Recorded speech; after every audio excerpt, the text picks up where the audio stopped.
আমাদের কাছে হক কয়টা বাবা? দুইটা। আল্লাহর হক, বান্দার হক। আল্লাহর হক যতগুলো আমার কাছে, তার মধ্যে ঘাটতি করা, কমতি করা, এটাও তাতফিফ, তার জন্য জাহান্নাম। বান্দার হক আমার কাছে যা, তার মধ্যে ঘাটতি করা, কম দেওয়া, ঠকায় দেওয়া, না দেওয়া, এটা তাতফিফ, এর জন্য জাহান্নাম। তাহলে এবার ভাগ করেন। এক নাম্বার আল্লাহর হক, আল্লাহর হকে কমতি করা, এটা তাতফিফ। তাহলে আল্লাহর হক অনেক, নামাজ, রোজা, হজ, যাকাত, জিকির, তেলাওয়াত। তো আমি শুধু একটা বলি, যেহেতু এক মাহফিলে সব বলতে হবে এটা কোনো জরুরি না। এক ওয়াজে 1 ঘন্টায় পুরা 23 বছরের ইসলাম পুরাটা বুঝাইয়া দেওয়া দায়িত্ব। তাইলে একটা বলি, আল্লাহর হক নামাজ। এই নামাজ যারা পড়েন তাদের সাথে বলতেছি আগে, যারা নিয়মিত বা যারা মনে করেন নামাজি মানুষ, আপনাদেরকে আগে বলতেছি। বেনামাজির কথা একটু পরে, আগে নামাজিরা শুনেন। এই নামাজ যারা পড়েন নিয়মিত, আপনাদের জন্য কথা হলো, আল্লাহ এখানে বলছে এই আল্লাহর হক এই নামাজের মধ্যে যারা আদায়ের মধ্যে ত্রুটি করে যে কোনো রকমের, তারা তাতফিফ, তাদের জন্য জাহান্নাম। হ্যাঁ, আমার কাছে গাড়িতেও কিতাব আছে, তাফসিরে মাআরিফুল কোরআনে স্পষ্ট লেখা আছে। আমাদের কামরুলের রোমেও এই তাফসির আছে। ওই যে আমার ছাত্র যে মাওলানা, আপনাদের ইমাম, ওখানে লেখা আছে স্পষ্ট। হযরত উমর রাদিয়াল্লাহু তাআলা আনহু চিনেন তো? তিনি একদিন দেখলেন মসজিদে নববীতে এক ব্যক্তি নামাজ পড়তেছে। তো দেখলেন ওই লোক দুইটা কাজ করছে। এক, রুকু সেজদা ঠিক মতো দেয় নাই। 2, পুরাটা নামাজ তাড়াহুড়া করে আদায় করছে। আল্লাহর কসম, উমর রাদিয়াল্লাহু তাআলা আনহু তাকে ডাক দিয়ে বললেন, লাকাদ তাফফাফতা, তুমি তোমার নামাজে তাতফিফ করেছ, অতএব তোমার জন্য জাহান্নাম। ওই যে তাতফিফ, রুকু সেজদা ঠিক মতো দেয় না। অসংখ্য মানুষ আছে, আপনার এইভাবে রুকু দিয়ে মাথাটা একটু উড়াইয়ে আবার যায়, এরপরে সেজদা দিয়া মাথাটা একটু উড়াইয়া আরেকটা দিয়া। এমন মানুষ আছে না? একদম টাঙ্গাইয়া ফেডুন দরকার, টাঙ্গাইয়া, তাইলে ঠিক হয়ে গেল। যে বান্দরামি সব জায়গায়। হ্যাঁ, জিজ্ঞাসা করে দেখবেন, এনে আইলে আপনার উনার শরীরে আর বল নাই, সাদওয়ানে উনারে 3 জনে থামাইতারে না। ডাকাইতে এভাবে কুদ্দা ওড়ে, লাফাইয়া ওড়ে। হেইতে বেড়ারে যদি আল্লাহ দোয়াই কাকু আপনি কুদ্দু থামেন, আরে রাখ বেড়া, ঠাক উড়ে এলাম বেড়ায়, হ্যাঁ তো উড়ে এলে বিশেষ। নামাজ এমনি কমায় কেন? নামাজ এভাবে পড়বেন কেন? এটা কি ঠোকর মারলেন? তামাশা করেন আল্লাহর সাথে। হ্যাঁ, আল্লাহর সাথে এসে তামাশা করেন। মালিককে সাধারণ মনে করছেন নাকি? যে সব দেয় তার এটা কি দিলেন? কি নামাজ দিলেন? এটা আমি নিজে কিতাবে পড়ছি, আল ওয়াবিলুস সাইয়্যিব কিতাবে আছে। আমার শায়েখ আল্লামা মুফতি মুশতাকুর নবী কাসিমি হুজুরের সবচেয়ে প্রিয় কিতাব আল ওয়াবিলুস সাইয়্যিব। এই কিতাবের মধ্যে আছে, ইমাম ইবনুল কাইয়িম রাহমাতুল্লাহ বলছে, হে আল্লাহর বান্দা, দুনিয়ার কোনো বন্ধু যদি কোনো বন্ধুকে একটি মরা মুরগি হাদিয়া দেয় সুন্দর ট্রেতে করে, বন্ধু কি তাতে খুশি হবে? তিনি বলেন, তাহলে হে আল্লাহর বান্দা, সুন্দর করে রুকু দিলা না, সেজদা দিলা না, তাসবিহগুলো ঠিকমতো আদায় করলা না, দোয়াগুলো ঠিকমতো আদায় করলা না, এইরকম একটা মরা মুর্দা নামাজ তোমার মহান আল্লাহ পাককে কেমনে দিলা? কেমনে দিলা?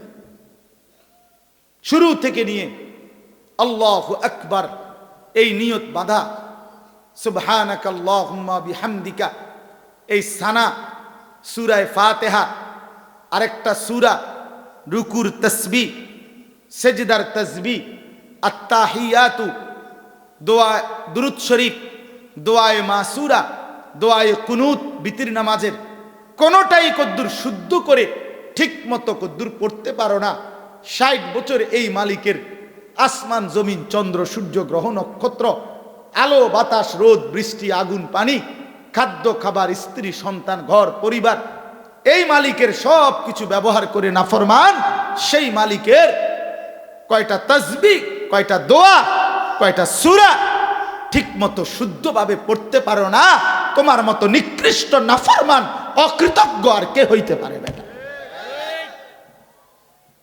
অকৃতজ্ঞ বেটা। হ্যাঁ,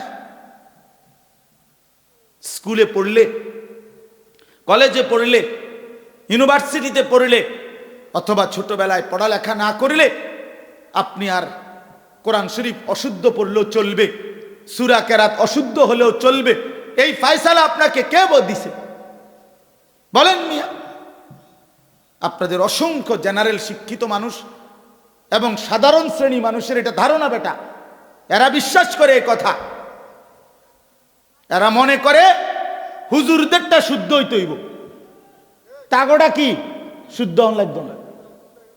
হ্যাঁ, আমরা যেহেতু হুজুর না, আমরা ঠিক কোনো রকম জোড়া তালি দিয়ে হইলে হইব, আর আমগুড়ি কি হইতে হইব, এটা তো এটা বেইনসাফি না কথা বলে, এটা তাহলে এটা তো 5ই আগস্টের পরে চলার কথা না, এটা তো বৈষম্য, এটা বৈষম্য না। আমি বেহেস্তে যাইতে হইলে পুরা সূরা কেরাত শুদ্ধ করে যাইতে হইব, আমনে বেহেস্তে যাইতে পারবেন সূরা কেরাত অশুদ্ধ লইয়া, এটা কি ইনসাফ হইল নি? এটা বৈষম্য কিনা? তো বৈষম্য যদি বাংলাদেশে না চলে তো জান্নাতে কেমনে চলবে? এটা কি রে ভাই, আপনার বেহেস্তে এত সোজা হইয়া গেল, আপনি বিড়ি খাইতে খাইতে বেহেস্তে যাবেন গা? ওমা কিতা কি কাকা, আপনি দাড়ি কাটতে কাটতে বেহেস্তে যাবেন গা? আপনি 2 নম্বরই করতে করতে বেহেস্তে যাবেন গা? আপনি ওজনে কম দিতে দিতে বেহেস্তে যাইবেন গা? আপনার ঘরে টেলিভিশন চলতে চলতে আপনি বেহেস্তে চলে যাবেন? আপনার বেড়ি বেপর্দা হইতে হইও আপনি বেহেস্তে যাইবেন গা? আর আমার বেলায় সব 100 বুঝাই দিতে হবে, ঘটনা কি? ইসলামে এই 2 রকম সিদ্ধান্ত কে দিল? কোরআন শরীফ যদি শুদ্ধ করতে হয় তো ইমানদার মাত্র প্রত্যেককেই শুদ্ধ করতে হবে। আপনি কই পড়ছিলেন আমার দেখার বিষয়। সাবধান মুসলমান, বছরের পর বছর আমি কমপক্ষে আপনাদেরকে বলে গেছি, আমি আল্লাহরে বলবো, 1 দিন 2 দিন না, এই হায়াতের 21 বছর আপনাদের কাছে বলছি, আজকে 1 দিন ওয়াজ না, আপনাদের কাছে কমপক্ষে 21 বছর আসছি। আমি মালিকের কাছে বলবো, মালিক আমি এই মানুষগুলোর কাছে 21 বছর বলছি, আপনাদের দুয়ারে দুয়ারে বলছি। এখন না আমি কম আসি, কুলাইতে পারি না মাহফিল, বয়সের কারণে সময়ের কারণে হয়তো একটু বাহিরে বেশি যাইতে হয়। তা আমি কি এই মহল্লা ঘুরে ঘুরে যাই নাই প্রত্যেক ঘরে, বাড়িতে বাড়িতে, পাড়ায় পাড়ায়, এই চিল্লাই এত আজীবন বলে গেলাম, কেন পাত্তা দেন না? একজন আলেমের সাথে সম্পর্ক করতে পারলেন না? একজন ইমাম আছে, আপনার মাদ্রাসা আছে, হুজুর আছে, নুরানির শিক্ষক আছে, হেফজখানার উস্তাদ আছে, এতটা মাসুম বাচ্চা যদি আল্লাহর কোরআন কলিজা ছেঁড়া কণ্ঠে বাচ্চা ছেলেটা আল্লাহর কোরআন পড়ছে, হাই বদনসিব তোমরা যারা আল্লাহর কোরআন পড়তে পারো না, তোমাদের তো লজ্জা হওয়া উচিত যে চোখের সামনে এতটা মাসুম বাচ্চা, এক অসহায় সন্তান, সে যদি আল্লাহর কোরআনের হাফেজ হইতে পারে, আপনি দুর্ভাগা আল্লাহর কোরআনের 10টা সূরাও শুদ্ধ করতে পারেন না, কিত্তেন বাদ খান মিয়া, শরম লাগে না মিয়া? লজ্জা থাকা উচিত মিয়া, লজ্জা থাকা উচিত।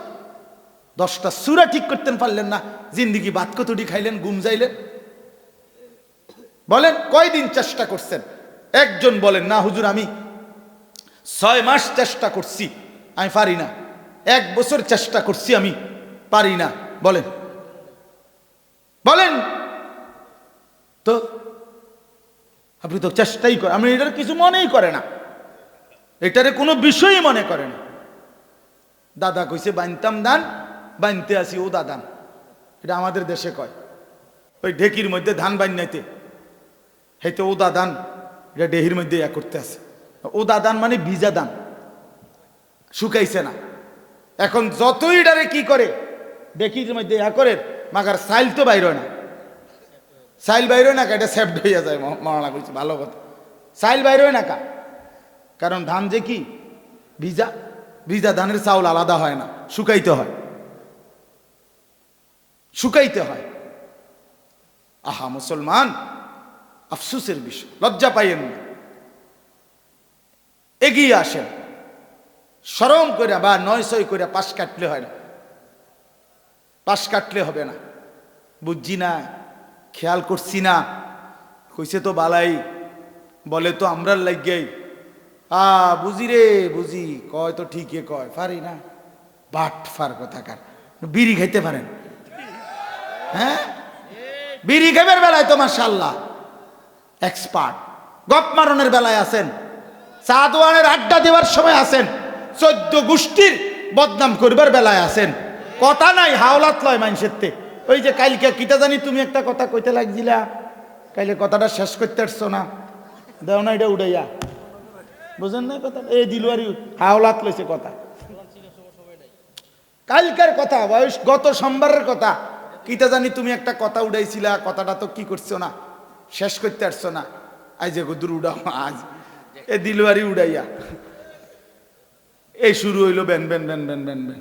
মাসি এত ব্যান ব্যান করে না, ফালতু কথা এই পরিমাণ হয়। আফসোস মিয়া, আফসোস বাবা। আমি আমার জাতিকে বললাম, ছেলেরা বাপ, তোমাদেরকে রাত গভীরে বললাম, যে জীবন সেজদা নাই, যে জীবনে আল্লাহর কোরআন নাই, বন্ধু এটা কোনো জিন্দেগি না। প্রিয় ভাই, পাতের থালার নাম জীবন না, এক প্লেট খিচুড়ির নাম জীবন না বন্ধু। কিছু খাওয়া আর একটু ঘুম আর একটু পেশাব পায়খানা আর একটু যৌন চাহিদা পূরণ, এটা জানোয়ারের জীবন। এতটুকু প্রয়োজন জানোয়ারেরও পূরণ হয়, কুকুর বিড়ালেরও পূরণ হয়। আমরা মানুষ, আমরা ইনসান, আমাদের আল্লাহ আছে, আমাদের আকল পূর্ণ আকল, আমরা ছাগলের আকল না, আমরা মানুষের আকল। শুধু দুনিয়া ভোগ করার নাম জীবন। এই জন্য দয়া করে এই আয়াতের আলোকে বললাম, ততফিফ, আল্লাহর ইবাদতের মধ্যে ঘাটতি